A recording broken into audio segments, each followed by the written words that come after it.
We've been hearing about the storm for a while. We're seeing a lot of rain potential or liquid potential, but it can come into anything, and that's been the challenge in preparing for this one, is that it can be anything from ice to freezing rain to sleet to snow. We treat snow and ice are very different events for us. Snow, you're looking at a lot of plowing trucks and a lot of salt spreaders, a lot of activity on that way. Whenever we go into ice, we're very concerned about debris falling into the roadway and closing the roads in that manner. So in that type of event, we're looking at backhoes and track hoes and cut and shove crews, what we call cut and shove. And those crews are where we take and cut it, push it off of the travel road off onto the shoulder, and then we'll later come back and clean it up just to reopen up traffic. So this particular storm is going to be challenging in that we're looking at a longer duration of precipitation than we normally see. Usually we're 12 to 18-hour events. This one could go from Saturday afternoon, early evening into Monday. And then after that, it's going to get very cold, which will further complicate efforts.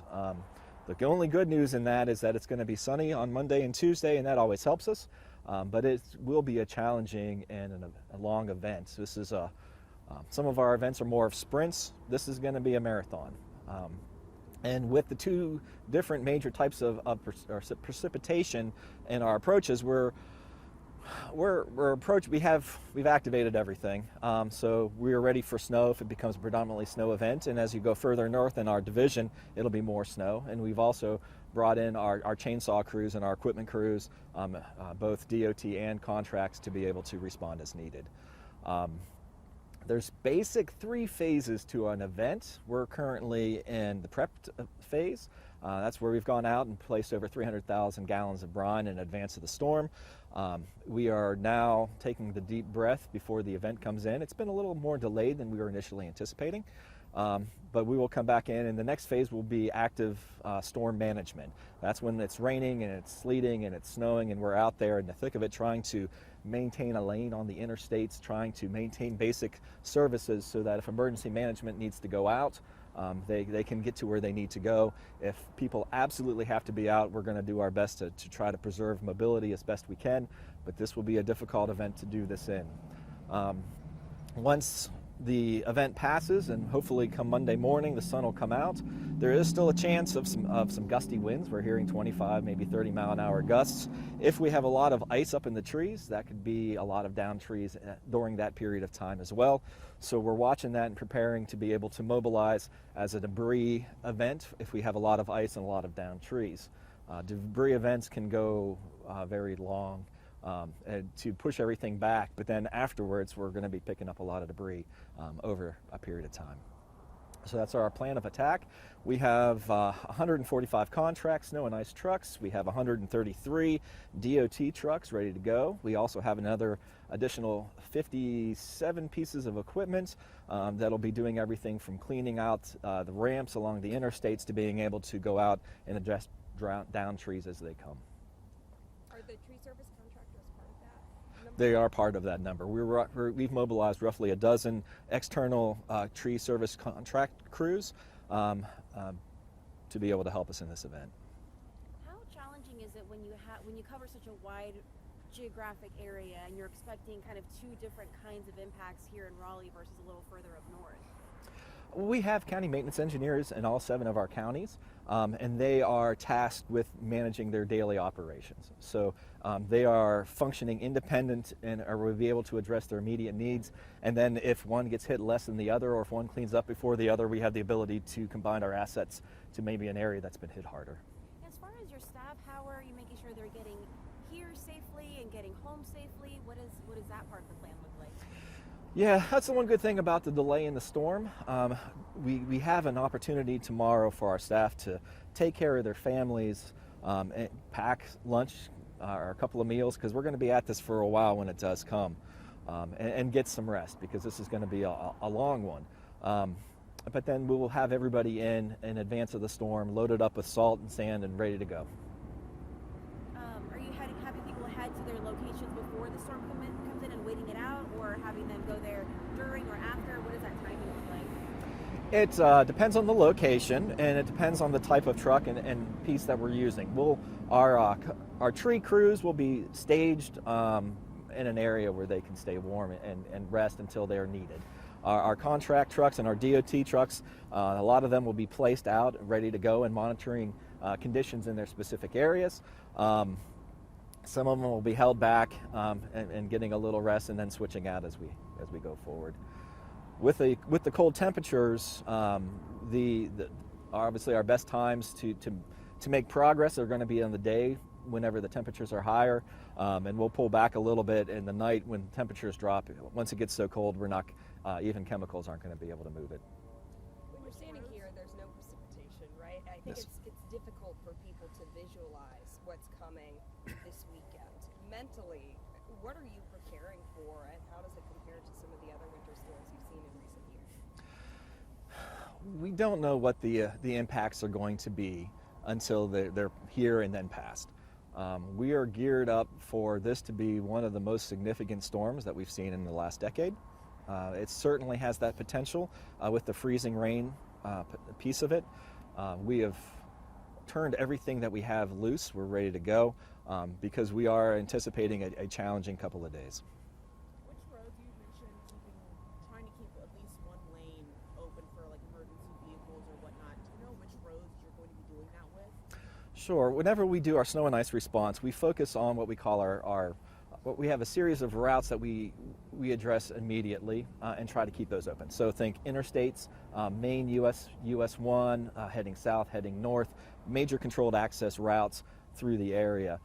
Also, NCUS routes will be up there on the short list to go, and then there's also major secondary thoroughfares, everything from Wade Avenue, which is not a primary route, but certainly a critical route for the area, to 1010 Road through the bottom of Wake.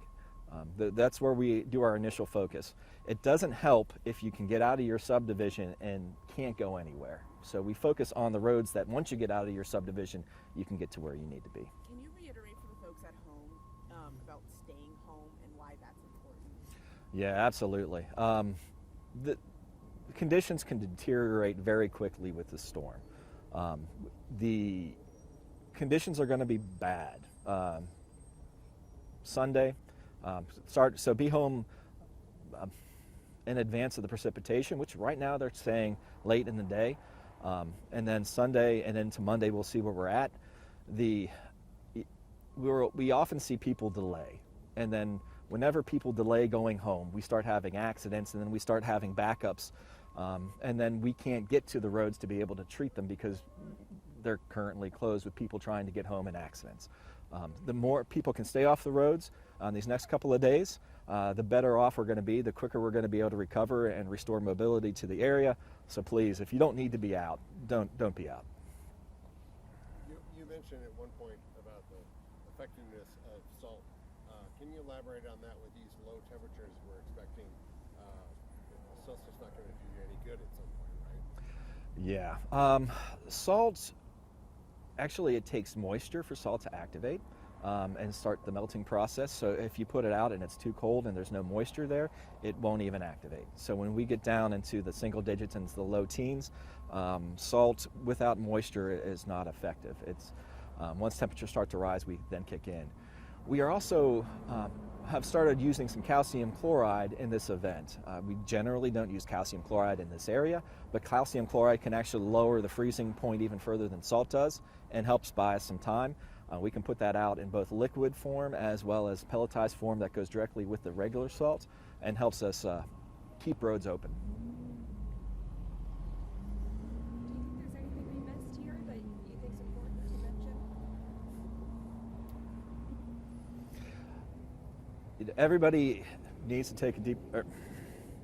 It's best if folks stay home in these next couple of days. While you're home, look at your family, look at your neighbors, and make sure everybody's okay. With these cold temperatures and possibly down trees, that raises the potential for power outages. That's going to impact traffic signals. That's going to impact our ability to communicate. There's a lot of pieces there. It could be a very challenging day. We won't know until it gets here. There's still a lot of uncertainty, but we are certainly preparing so that we're ready. Everybody else needs to take today and tomorrow to do the same. In your experience and in your career, have you seen about, have been worried about to the level that you are maybe this one? I spent most of my career in western North Carolina, so we've gone through some more significant snows out there. This is no different from some of those that we see in the western North Carolina, other than it's in a highly dense urbanized environment with a lot more people that there's going to be a lot more challenges. This is going to stretch not only DOT's resources, it's going to be tough on emergency management services, volunteer firemen, the whole 9 yards. This could be a very impactful event. We're preparing that way, but we will know a little better once it gets here. Yeah, that's part of the challenge, right? Is that we don't really see a full picture of what's on the way until a couple of days out, but you need more than a couple of days to prepare. Yeah, we were making decisions as early as Tuesday on how to begin. We started brining operations on Wednesday and essentially concluded on Thursday. That's early for us, and not knowing what it was calling for. Initially, we were seeing rain on the front end. That's backed off, and now we're seeing more sleet. So it ended up being a good decision. But regardless if it was a good decision for what actually shows, it was the right call. And we have come at this with everything that we have. We're ready to go.